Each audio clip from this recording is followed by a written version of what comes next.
नमस्कार, आप देख रहे हैं न्यूज़ 9 भारत और मैं हूं आपके साथ अशोक चौहान। देश और दुनिया की तमाम खबरों पर आइए डालते हैं एक नजर। आजमगढ़ में भाजपा के गोरखपुर क्षेत्र के क्षेत्रीय अध्यक्ष बनने के बाद पहली बार जनपद पहुंचे साजानंद राय का पार्टी कार्यकर्ताओं ने जनपद में प्रवेश करते ही विभिन्न स्थानों पर जमकर स्वागत किया। इस दौरान क्षेत्रीय अध्यक्ष साजानंद राय ने कहा कि भाजपा अपने कार्यकर्ताओं के बल पर निकाय चुनाव में सभी सीटों पर जीत हासिल करेगी। उन्होंने कहा कि सपा दम भरा करती थी कि सैफई इटावा छोड़ देंगे, लेकिन आजमगढ़ नहीं। लेकिन आज जनता के आशीर्वाद और सांसद निरहुआ के परिश्रम से जनता ने यह संदेश दिया, आप सैफई इटावा ही रहे, आजमगढ़ में आपका कोई काम नहीं है। गोरखपुर से जनपद की सीमा में प्रवेश करते ही भाजपा के क्षेत्रीय अध्यक्ष का कार्यकर्ताओं ने जमकर स्वागत किया। भारी भरकम काफिले के साथ नगर में क्षेत्रीय अध्यक्ष ने प्रवेश किया।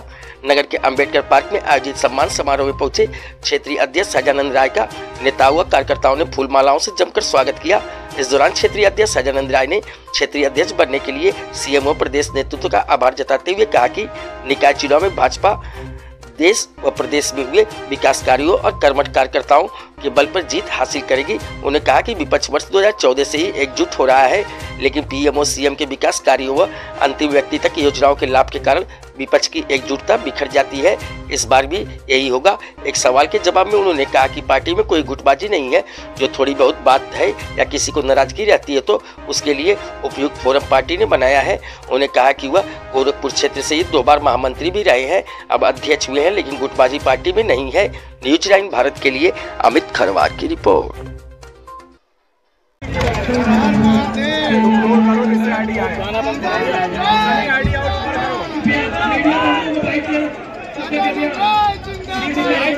बड़ी जिम्मेदारी दी है, क्या कहेंगे?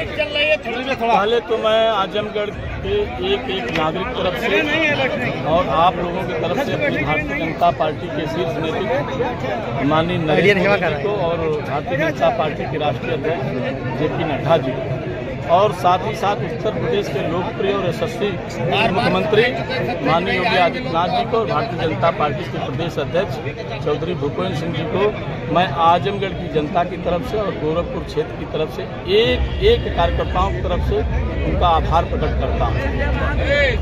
दूसरा, मैं भारतीय जनता पार्टी का एक सामान्य कार्यकर्ता और भारतीय जनता पार्टी के शीर्ष नेतृत्व प्रदेश नेतृत्व ने मुझ जैसे कार्यकर्ता को जो दायित्व सौंपा है, मैं ईश्वर से ये प्रार्थना करूंगा कि उस दायित्व पर सफलतापूर्वक करके भारतीय जनता पार्टी के एक कार्यकर्ता जो हमारा बूथ का अध्यक्ष है, हमारा शक्ति केंद्र का संयोजक है, मंडल का अध्यक्ष है, जिले का पदाधिकारी है, या भारतीय जनता पार्टी को मानने वाले लोग और भारतीय जनता पार्टी के साथ उसकी विचारधारा के साथ खड़े होकर के काम करने वाले लोगों के मान सम्मान और स्वाभिमान की सुरक्षा करना मेरा उत्तरदायित्व है। और उसके लिए मुझको भारतीय जनता पार्टी का प्रदेश नेतृत्व ने दायित्व सौंपा है और मैं उसके लिए दिन रात मेहनत करके और आज मेरे साथ भारतीय उत्तर प्रदेश सरकार के राज्य स्वतंत्र प्रभार मंत्री माननीय जयशंकर सिंह जी, हमारे लोकप्रिय सांसद दिनेश लाल निरहू जी, हमारे भारतीय जनता पार्टी के पूर्व मंत्री माननीय हमारे यहाँ की पूर्व विधायक वंदना सिंह जी और आज भारतीय जनता पार्टी के हमारे सभी पूर्व जिलाध्यक्ष आजमगढ़ के हमारे भारतीय जनता पार्टी के उन तपस्वी कार्यकर्ता यहाँ एकत्रित हैं। ये हमारे भारतीय जनता पार्टी के प्रदेश नेतृत्व ने आजमगढ़ के लिए एक बड़ी सौगात दी है। मुझ जैसे सामान्य कार्यकर्ता को क्षेत्रीय अध्यक्ष बना करके मैं अपने सभी भारतीय जनता पार्टी के बुजुर्ग साथियों जो हमारे भारतीय जनता पार्टी के तपस्वी कार्यकर्ता जिनके तपस्या के कारण भारतीय जनता पार्टी आज यहाँ पर स्थापित है, ऐसे उन तपस्वी कार्यकर्ताओं का मैं हृदय से अभिवादन करता हूँ, उनका स्वागत करता हूँ, वंदन करता हूँ और साथ ही साथ उनके सम्मान के लिए उनका सम्मान बना रहे और इसके लिए भारतीय जनता पार्टी की जो रीति नीति पद्धति है उसके अनुसार भारतीय जनता पार्टी को और आगे ले जाऊंगा। और भारतीय जनता पार्टी गोरखपुर क्षेत्र में 13 लोकसभा है, 62 विधानसभा, उस 13 लोकसभा में मैं अपने और अपने किस प्रकार से इनका कार्यकर्ताओं का मनोबल बढ़ाने के लिए अभी भारतीय समाजवादी पार्टी की सरकार थी तब आप लोग कहते थे कि समाजवादी पार्टी के लोग थाना और तहसील ब्लॉक चलाते थे और भारतीय जनता पार्टी कार्यकर्ता समाज निर्माण में लगा है, थाना ब्लॉक और तहसील चलाने के लिए नहीं लगा है और समाज निर्माण की प्रक्रिया में उनको जो पार्टी निर्देश देती है वो करते हैं। आपने इसके पहले देखा कि समाजवादी पार्टी के लोग थाना और तहसील चलाते थे। क्या आप ऐसी अपेक्षा करते हैं कि भारतीय जनता पार्टी का कार्यकर्ता थाना और तहसील चलाए? भारतीय जनता पार्टी का कार्यकर्ताओं का काम संगठन का काम करना, और तहसील और थाने के लिए हमारे भारतीय जनता पार्टी ने जो हमारे जनप्रतिनिधि है ये उनका उत्तरदायित्व है। भारतीय जनता पार्टी में एक दायित्व होता है। इसके पहले भी मैं आजमगढ़ में आप लोगों ने देखा है कि मैं 2 बार युवा मोर्चा का अध्यक्ष, 2 बार जिले का महामंत्री, 2 बार जिले का अध्यक्ष रहा हूं और 2 बार गोरखपुर क्षेत्र का महामंत्री रहा हूं। इस गोरखपुर क्षेत्र के सभी जनपदों में, सभी मंडलों में, सभी बूथों पर मैं अपने कार्यकर्ताओं के साथ मेरा संवाद रहा है। और हमारे यहाँ भारतीय जनता पार्टी में केवल दायित्व बदलता है, कार्य पद्धति नहीं बदलती।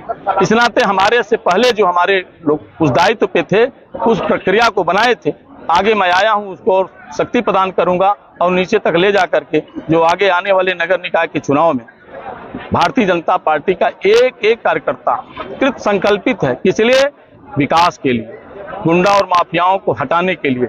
और पूरे उत्तर प्रदेश में और गोरखपुर क्षेत्र में आप देखिएगा नगर निगम सहित नगर पालिका और नगर पंचायतों में भारी बहुमत के साथ केवल अध्यक्ष ही नहीं बनेंगे, उनका बोर्ड बनेगा, क्योंकि अब उत्तर प्रदेश की जनता विकास चाहती है और विकास कोई दे सकता है। उत्तर प्रदेश के यशस्वी मुख्यमंत्री योगी आदित्यनाथ दे सकते हैं, इस देश के यशस्वी प्रधानमंत्री माननीय नरेंद्र मोदी दे सकते हैं। अच्छा, पार्टी में गुटबाजी आम बात है और जिस तरह से गुटबाजियां होती हैं उनको आप साथ लेकर कैसे? भारतीय जनता पार्टी में कोई गुटबाजी नहीं है। भारतीय जनता पार्टी एक बड़ा परिवार है और उस बड़े परिवार में कहीं छोटी मोटी अगर किसी की नाराजगी है तो भारतीय जनता पार्टी उसके लिए फोरम बनाया, उस फोरम पे हम बातचीत करके उन समस्याओं का समाधान कर लेते हैं। और भारतीय जनता पार्टी में अन्य दलों की तरह ऐसी गुटबाजी नहीं है कि जो संभाले ना संभाले। भारतीय जनता पार्टी का हर कार्यकर्ता जिम्मेदार है और भारतीय जनता पार्टी के शीर्ष नेतृत्व और प्रदेश नेतृत्व की आज्ञा का मानने वाला है। इस नाते भारतीय जनता पार्टी को गुटबाजी नहीं है, न उसका कोई प्रॉब्लम। एक सवाल का जवाब, संगठनात्मक रूप से आजमगढ़ मंडल काफी कमजोर माना जाता है, यही कारण है कि आरएसएस की अभी बैठक भी हुई, जो आरएसएस के इतिहास में पहली बार हुई, उसको कैसे मजबूत करेंगे? मैं जहां तक जानता हूं, मैं उत्तर प्रदेश के कई जिलों में घूमा, लेकिन व्यक्तिगत रूप से अन्य जिलों की चर्चा नहीं करूंगा, लेकिन आजमगढ़ की विशेष रूप से चर्चा करूंगा कि यहाँ मैं भारतीय जनता पार्टी का अध्यक्ष रहा हूँ। हमारे आजमगढ़ के जो कार्यकर्ता हैं बहुत ही तपस्वी हैं और वो अपने तपस्या के बल पर, आपके सामने जीता जागता उदाहरण हमारे सांसद जी हैं और उन्होंने मेहनत की, परिश्रम की पराकाष्ठा की है।